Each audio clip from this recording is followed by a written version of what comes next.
قیامت کی نشانی سامنے آ گئی۔ نبی کریم صلی اللہ علیہ وآلہ وسلم لوگوں میں بیٹھے ہوئے ان سے باتیں کر رہے تھے۔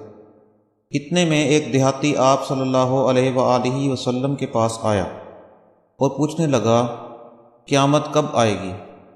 آپ صلی اللہ علیہ وآلہ وسلم گفتگو میں مصروف رہے۔ بعض لوگ جو مجلس میں موجود تھے کہنے لگے آپ صلی اللہ علیہ وآلہ وسلم نے دیہاتی کی بات سنی، لیکن بعض کہنے لگے کہ نہیں سنی۔